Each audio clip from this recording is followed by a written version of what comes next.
Howdy, folks, and welcome to the Daily Coin. My name is Rory, and I have on the line Mr. Daniel Ameduri from FutureMoneyTrends.com. How you doing, Daniel? I'm doing great. Thanks for having me on the show. Well, I certainly appreciate it, and we have a lot to cover, so we'll just jump right in. What do you say? Sounds good. I've been over at your site and looking at your very impressive bio that you have. And what stands out to me is the second paragraph in your bio, and it says, after warning family and friends in 2007 about the coming market and mortgage collapse, Daniel Ameduri started his own YouTube channel, Vision Victory, which has received 8 million video views. Congratulations on that. That's a big number. Thanks very much. On March 18th, 2008, Daniel called for Dow 8000, the collapse of the Lehman Brothers, AIG, and Washington Mutual. During the mortgage crisis, he helped people buy put options on Countrywide Mortgage. These puts saw a gain of 1,400%. That is a big number. That's a great call right there, Daniel. My goodness. Yeah, no, it was. I wish I had put everything I had in it.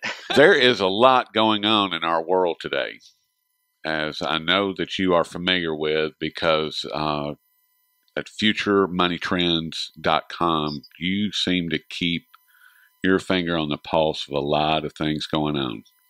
And you have all your different websites, or the YouTube channels. You've got the Vision Victory and Crush the Street and Victory Independence. Is there any that I'm overlooking?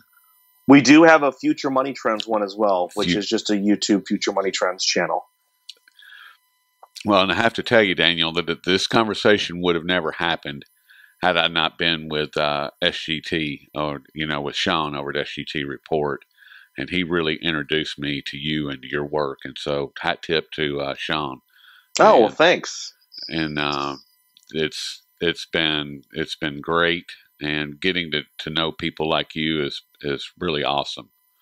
I appreciate it. Yeah, I'm a big fan of Sean's work, and it's always inspiring. And I always try to encourage people to look at him and people like Peter Schiff, to where, okay, we all acknowledge that we've got some big problems here, some unprecedented things happening in the economy, and that will obviously affect our personal finance and personal situation. But you can always do something to better the lives of others. And of course, the more utility and value you add to other people, you're likely to increase the value and the wealth and return in your own life. Well, here a guy like Sean had a hobby, and the hobby turned into this great website that now provides news and information. And of course, he makes money from advertisements. And Peter Schiff, here's a guy who was really passionate about telling people about the economy and trying to help people, regardless of whether you think a strategy is correct or not.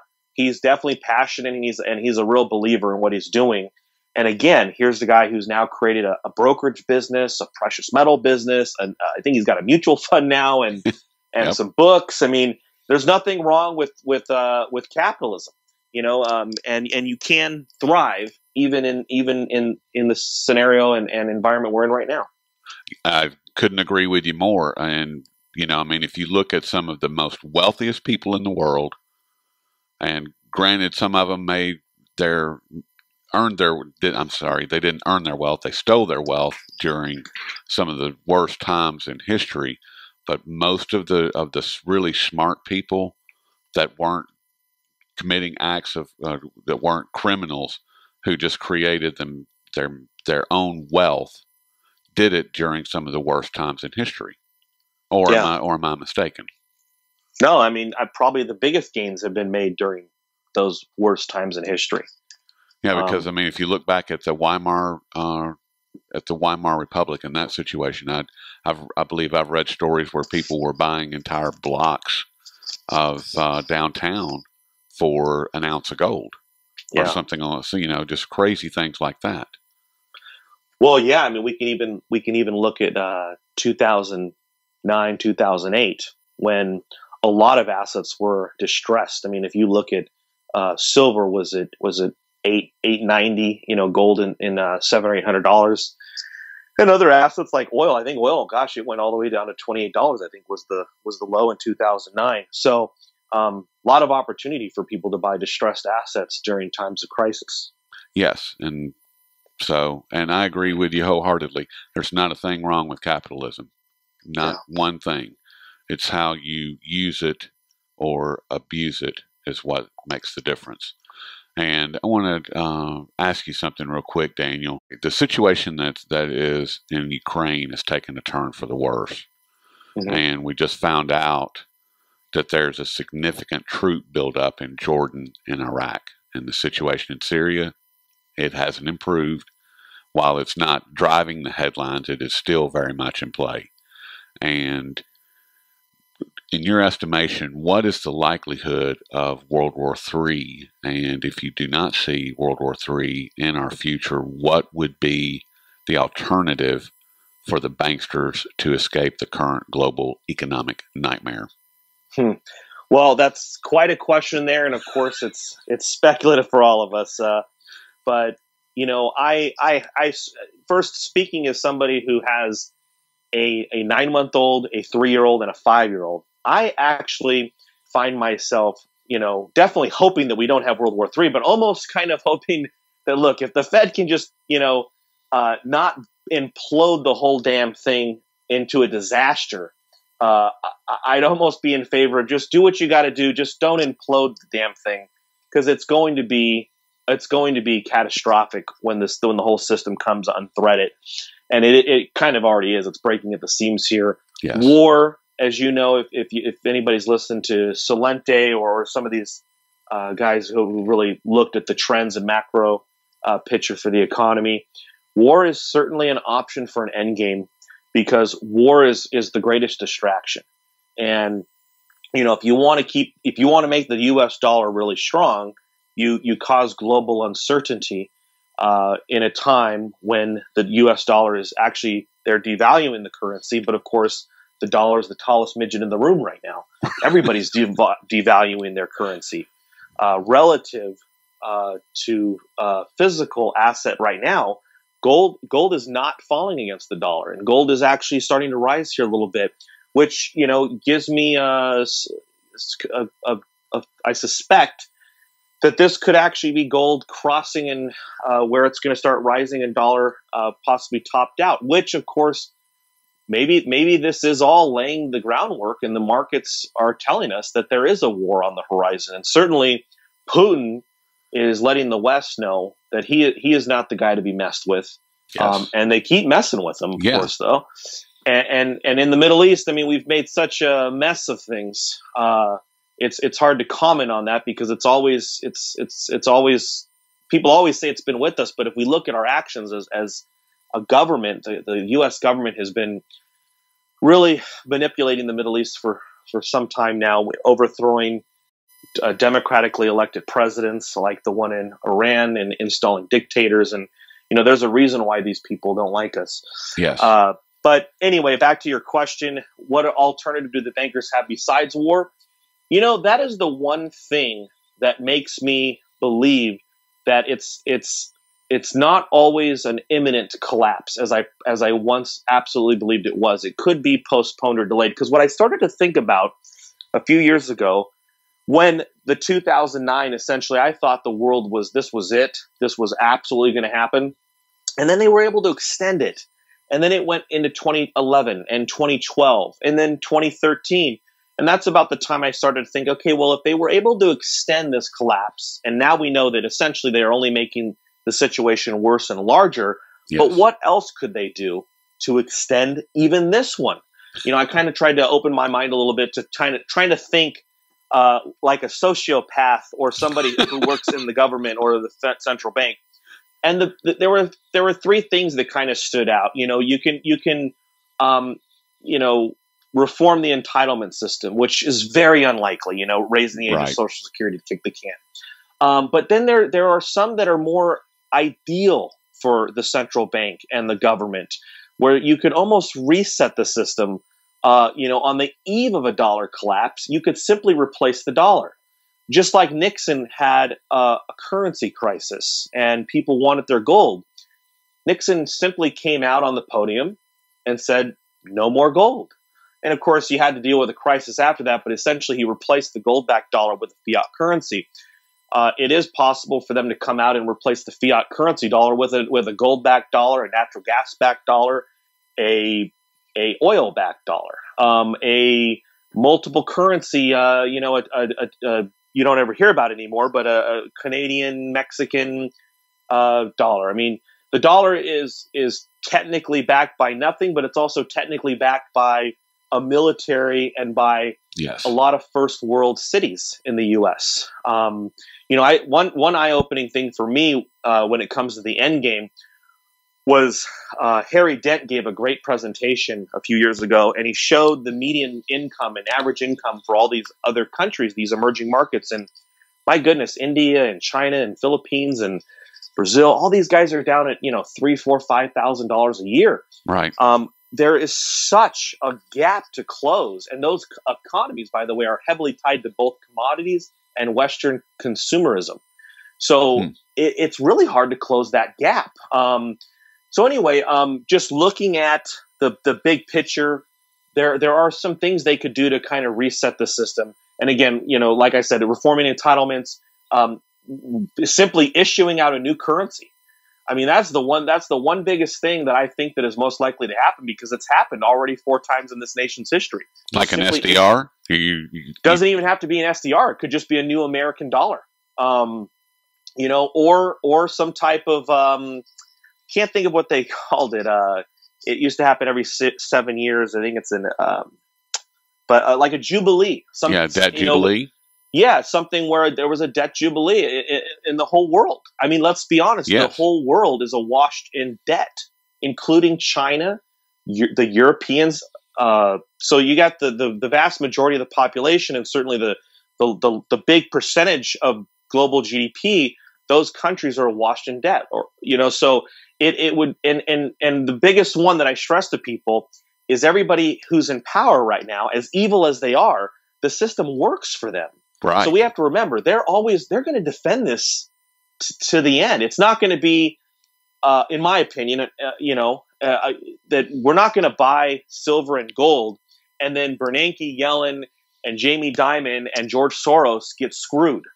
They're going to defend the system and break the rules, just like with the GM bondholders. Yes. The rules don't apply here. They're going to do whatever it takes to defend their current situation, whether you're the prime minister in another country or you're the leader of China or the Communist Party. These guys are all in it together. They're going to do whatever it takes to defend the status quo. Because they have the money and they have the control, and they don't want to give it up.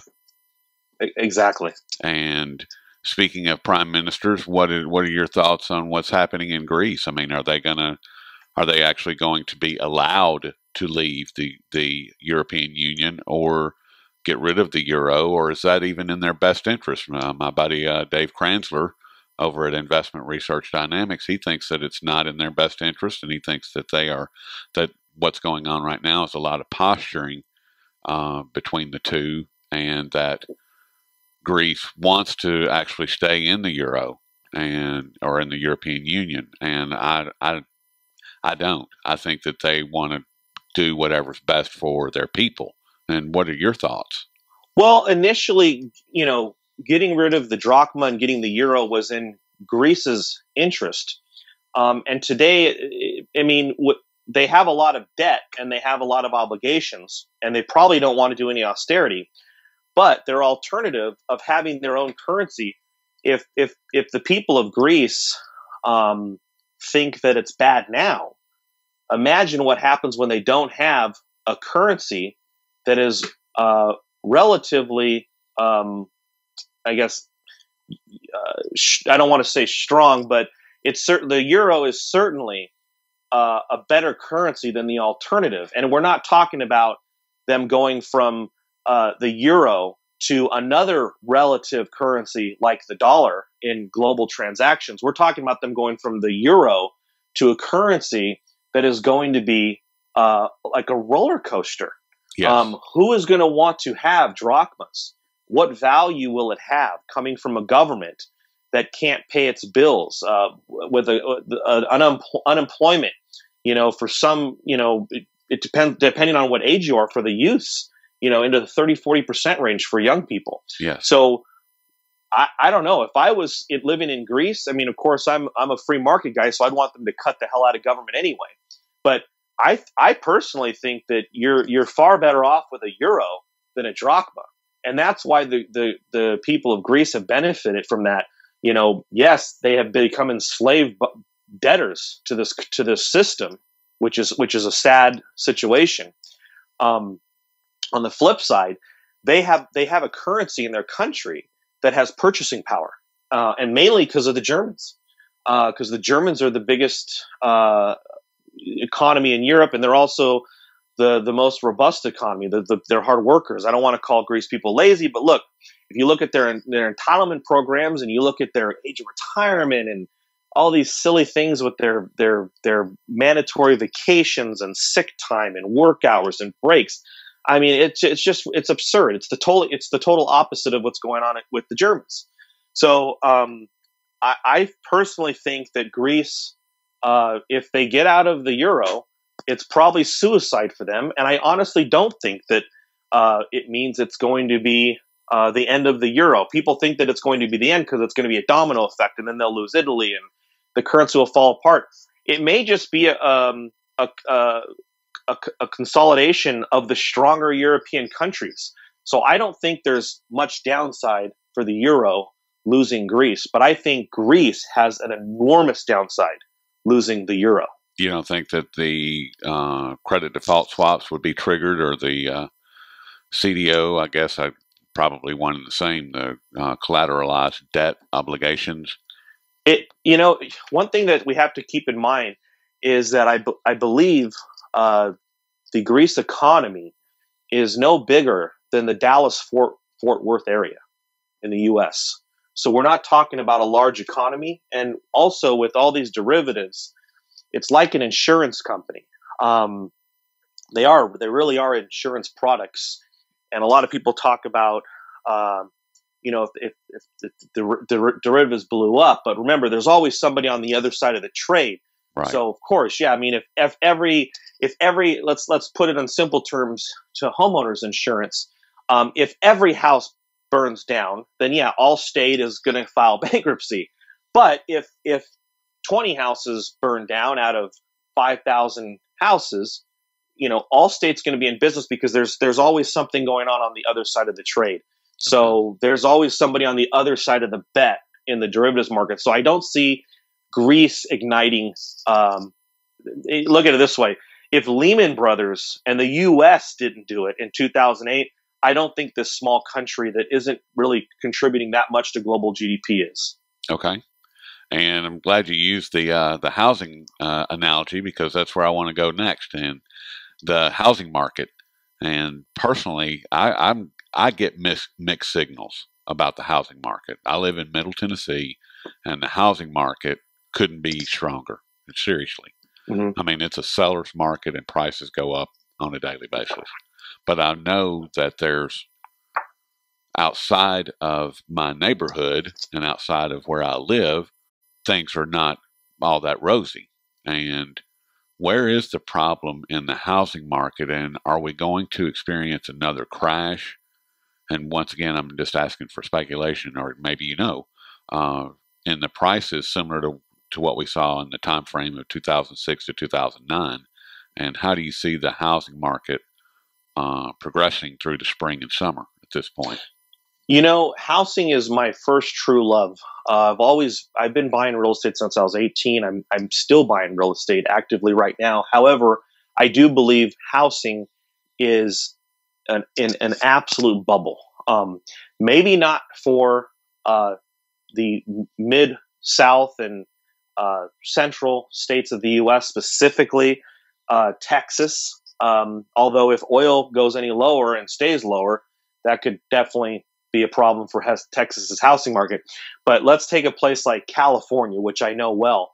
Was born and raised in California. In California, they're at a point where the millennials, the 18 to 35-year-olds, just can't buy homes. Right. And we have to remember that interest rates are as low as they can go. So when people go to get a mortgage right now, they're getting a 4% loan. And in California, the government will provide you with your 20% down payment. It's considered a loan, but you don't have to make any payments on it. And if you live in the house for 10 years, the loan is forgiven. Oh my God. The California market is in an extreme bubble where people are paying, $3,000 a month to live in 1,000 square foot home, and you're an hour outside of Los Angeles City, and it gets worse in San Diego, and it's Orange County is even higher. So California is in a pretty epic bubble right now because there is just no growth to support it. Now, overall, the housing market has significant problems. The young people are not getting the jobs like the baby boomers did. As you know, the recovery, or the so-called recovery, the jobless recovery, there are less people working now than in 2008. There are less people working now than in 2000, even though population has grown significantly. The baby boomers are either not leaving because they're not financially ready to leave. So there's no upward mobility for a millennial who does have a good job, if they have a good job. And the baby boomers, when they do leave, a trend in corporate America is they're getting rid of middle management. Yes. So even when a baby boomer who's making great money leaves, they aren't refilling that position. That position just goes away. So there's definitely a structural problem because you've got a lot of baby boomers, which is about 75 to 80 million. They're going to be selling homes. They're going to want to downsize. They're moving. They're migrating to Florida. They're migrating to Texas. They're migrating to Tennessee and Nevada and Arizona. And so there's going to be a boom in those states, Tennessee, Texas, Florida. I mean, you've got a serious population shift. However, you look at like the northeast states in California, they're trying to leave. However, the replacement buyer is not there in the housing market. Prices are as high as they can go, it would appear, in certain places like California, with interest rates the way they are and lending standards the way they are. Now, they could go back to the stated income and the interest only, but I don't think they're going to do that with the 2008 crisis this recent. However, you never know what the mortgage industry could come up with to stretch it out. Maybe they'll come up with a 50-year loan or a 100-year loan. But the housing market to me seems way, way overstretched. And it definitely looks and feels like a bubble. In pretty much the coasts definitely look like a bubble with the exception of Florida. And the fundamentals are horrible for housing. Like I said, it has a lot to do with the baby boomers needing to get out and the millennials not having the money to get in. Now, on the flip side, just real quick, because I know I'm kind of long-winded on that answer, as someone who believes in owning hard assets, I do like real estate, though, because I did mention that I think it's a bubble, but I still am buying in certain places. I like real estate as a hard asset because, just like physical precious metals, real estate property is real. And with a tenant, whether you have you're doing storage or a commercial property or residential property, the tenant is paying you a monthly dividend on your hard asset. And your hard asset, a home, the house I'm in right now, and like everybody else, it has not only manpower, but it has in it concrete and copper and silver and lumber. So this is a real commodity that I'm standing in, and it's something that people need and desire. And again, you're probably going to want to focus on areas that have some underlying economics to support them, because in California, where it's an 81% consumer economy as opposed to the U.S., which is 70% consumer economy, the fundamentals are horrible in California, but the fundamentals are great in a state like Texas, where a good 85% of the net job growth in the last 6 years has come from Texas. I want to say all wage increases in the last 15 years. If it wasn't for North Dakota and Texas, you would not have wage increases, any wage increases net increases, inflation adjusted, in the last 15 years, if you took out Texas and North Dakota. So fundamentally, buying some hard assets, and again, a place like California, you buy a $500,000 house, it rents for $2,000. In Texas, or Tennessee or Florida, you can buy a $200,000 house or a $100,000 house, and it rents for $1,200. The numbers make sense. Yep. I guess that's why there's a lot of people coming to Tennessee. Oh, yeah. Well, and it's also, you notice the no income tax states are right there on the top of the list for the baby boomers. Yes, there is no state income tax here. And I'm very grateful for that. And I want to wrap this up, Daniel. You've mentioned hard assets a couple of times there. And India is still grabbing as much as possible on silver. And China is acquiring silver and gold with both hands. Silver Eagles, Canadian maple leaves, they're being rationed. Have been since they came back online for the 2015 series. And the gold and silver markets are now confirmed to be rigged. It's by the bullion banks. It's not anything that's no theory. It's proven fact. Yep. And with the price of gold and silver, they're just seem to be hanging around $1,200 for gold and around $17 for silver. And what is going to break the back of these bullion banks who are firmly in control of these rigged markets? Or do you see a major world power backing their currency with gold and or silver? It appears that ultimately China is going to back their currency, but it might not happen for 20 more years. However, I am very optimistic about gold and silver right now. If you look, first of all, SGT Report had a great article, and he mentioned it in an interview I did with him a few days ago, that gold is rallying in all the other currencies except for the US dollar. Yep. Now, what's interesting is if you look at sentiment for gold, it is hated right now. The gold stocks are actually the most hated ever, literally, from the time they've kept this data. So the dollar is loved, gold is hated. We've all seen this story before.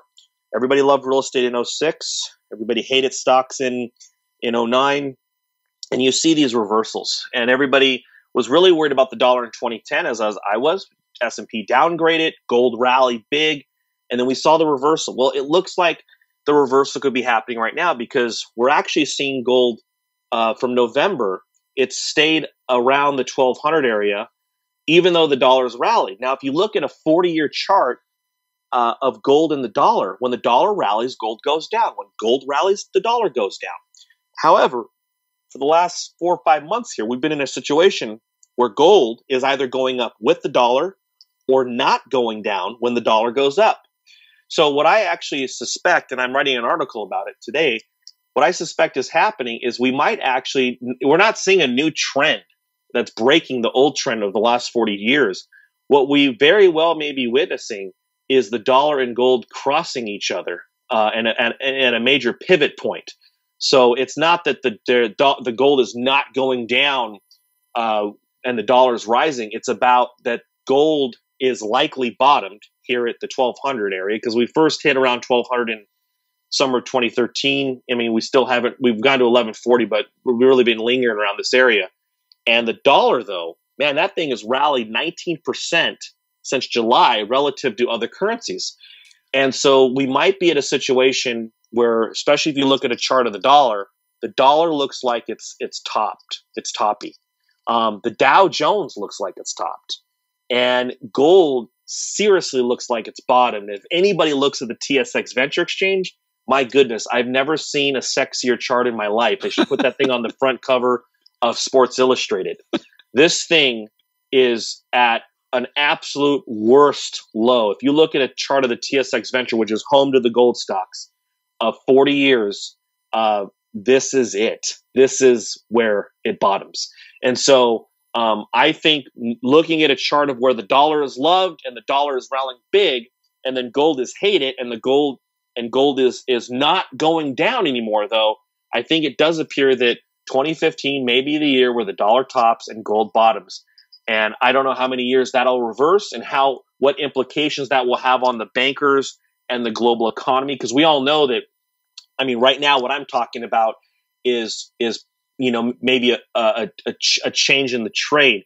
Is this the dollars? Is this the final nail in the coffin of for the dollar? Well, honestly, the dollar doesn't deserve to be the reserve currency, and it's a mismanaged currency. It's a botched currency. However, like I said at the beginning of this conversation, all the rest of them are too, and it's the dollar is the worst. The dollar is a horrible currency until you put it against the other ones. I mean, the U.S. again, it is backed by a military. It is backed by a first world nation. Europe is a basket case. Japan is in a depression. China just isn't there. A lot of people want to go, why doesn't China or Russia just take over and become the reserve currency or back their currency with gold? It's just that they're not there. China is their global transactions are about 2% in their currency. Now they're increasing that, but it's a long road ahead. And we're already, look how far we are from 2008, yet it feels so fresh. Time will fly. So, I mean, when you're a country or if you're Putin, who doesn't care about the 4-year election cycle and is looking at Russia in the next 50 years, these guys are making all the moves to get out of the dollar. But they're not like us where, we've got retirements, we've got college, tuition, we've got birthdays, we've got our life, and we're looking at it, we want this to get going, like get it over with so I can sell my gold and buy some houses or something. These guys are looking at it from a really, really big picture, and they're thinking in sometimes 10, 20, 30-year increments. So definitely it looks like these other countries are going to make their way towards gold and towards an alternative to the U.S. dollar. Well, that's been in the works for some time. I mean, China has 26 now direct currency swaps, including France and Australia, and a little bit with the UK. I mean, these aren't small economies, and these are not small players.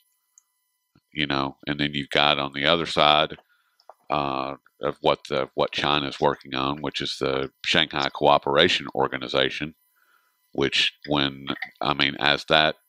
as that piece of what they're working on continues to grow, the Shanghai Cooperation Organization will encompass roughly 70% of the global natural resources. It will have about 50% of the global human population under its umbrella. Mm-hmm. I mean, that's a lot. That's a force to be reckoned with, and I think that what you were saying, Daniel, as far as their slow motion, and looking at the big picture in 10, 20, and 30-year increments, China is well known for doing that, and it sounds like Russia either has been or is beginning to use that same type of playbook. And if you've got time, I'd really like to ask you just one more question. Yeah. Do you see, or do you think that the relationship between China and Russia is going to grow stronger? And if so, what would that mean for the Western world? I think it is going to grow stronger, and I think it is the absolute alternative to the Western-dominated world when China and Russia cooperate with each other. Europe and the U.S. obviously are the big engines. However, China is also a big engine, and and when it connects with Russia, and I'm sure ultimately India will have a major role in there because India is a booming economy as well. Yep. You look at what's going on, and they will form a complete alternative to Western rule, essentially. I mean, if you look at all the rules, whether it's the banking rules or the IMF or the UN, I mean, it's all run by the West, mainly the U.S. And people, you mentioned a good thing about 50% of the population. Most people don't know this, but the U.S., yes, it's a very dominant player in the world, but it only represents 4.5% of the world population. So we're a very small group of people relative to the other 95%. So I don't. I mean, when I look at Russia and China, China is loaning all the emerging markets money, Yep. and of course, we all know the borrower is slave to the lender, and Russia is buying up all the commodities. It's amazing, people, don't ever factor this in, but Russia is actually responsible for a lot of the power that goes on in the U.S. as far as our electricity. I want to say about 15% of our electricity comes from uranium, and we import about 95% of our uranium, much of it from Russia. And aren't they the largest uranium producer in the world? I don't know if they are or Kazakhstan, but I know they're a major player. Here's the crazy thing: they produce more uranium in the U.S. than the U.S. does. Seems like a catch-22, but they're actually producing more uranium here in the States and taking it back to Russia than U.S. producers in the U.S. And it's the same thing with platinum and palladium. These are metals. If we want to keep having our clean air and not have the smog of the 70s and 80s, we need platinum and palladium, and those are essentially produced by Zimbabwe, South Africa, and Russia. Yep. So Russia is my friend Marin Katusa. He wrote a great book. I recommend you interview him about the Putinization of resources, and it's all happening right underneath our nose. It's interesting. The U.S. is using its military to influence the world, and China and Russia are being very smart about this. China is using its money and infrastructure to help to influence the world, and Russia is using commodities. Business. It's all business. It's all commerce, and it's actually the China and Russia are taking the advice of the founding fathers: alliances with none, commerce with all. Exactly. So, China and Russia combining and merging out. Now, Russia's only 100 million people population-wise. However, it is a big player on the world stage, and it's a powerful nation militarily as well. But combining and here's the big thing: is they're no friend of the U.S. No. So it's there, and you know what? It's gone beyond just not being friends. I think people are just kind of, especially the Russians and the Chinese, they're sick of taking the orders from the Americans. Well, they're sick of being pushed around for no reason. Yeah, so I don't know how long it's going to play out, but certainly Russia and China are coming together, and they are becoming they're definitely on the same page when it comes to being anti-dollar. Well, and they are two of the letters that make up the word BRICS, and I can't remember if Russia is going to be part of the Shanghai Cooperation Organization or not, but I know that, which is part of the reason that I ask you that question, because I mean the Shanghai Cooperation Organization is, to be perfectly honest, it kind of scares me a little bit because of the power that these people are, that there's the concentration of power that is going to result from this, or that is resulting, I should say, from this the development of this organization. I mean, it is staggering. I mean, 70% of the world's resources, natural resources, are you kidding me? And 50% of the global population. We may need to spend a minute looking at that, or at least recognizing it. And there's not a peep about it anywhere in the mainstream media. Not a word. Nothing. Yeah. So, but Daniel, it has been a real pleasure speaking with you. And just tell people about what you've got going on over at futuremoneytrends.com. Well, we've got some great documentaries, micro documentaries rolling out. We've got the national debt crisis rolling out in a few days, and we just actually released a video called "Socialist Exceptionalism." And though it's not our most viewed video, certainly I love it. I think it's a high quality video. So if you go to futuremoneytrends.com, you can check out our videos, as well as we have crushthestreet.com. We have a college documentary that was just released. That seems to be picking up some steam, where people are really enjoying it. And our letter, both Crush the Street and Future Money Trends, We're really trying to fill that hole of personal finance for the new economy. You've got Dave Ramsey at one extreme, and then you've got another extreme where you're essentially saving in dried food.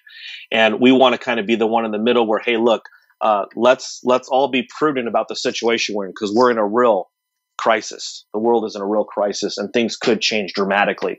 But we also want to do everything we can to live an amazing life right now, and give our children and our wives and our spouses and our families the life they deserve. And we don't want to live in fear. We don't want to allow the bankers and the oligarchs in power and the sociopaths to determine our happiness. We want to choose our own destiny and choose our own happiness. Absolutely. Well said, my friend. Well, I highly encourage everyone to check out Daniel's work at futuremoneytrends.com, and as well as all of his YouTube channels, which are Vision Victory, Victory Independence, Crush the Street, and Future Money Trends. So, and you can check, you can catch a lot of his work over at the Coin.org, because I post just about all of it that I can find anyway. Thank you. Daniel, it's been a real pleasure, and I won't take up any more of your time. And like I said, I really hope that we can do this again in the future, and I look forward to speaking with you. Hey, pleasure talking to you, and please let me know. Send me a link of the interview, and I'd love to send it to our members. I will do it. Thanks very much, Roy. You have a good one. Thank you.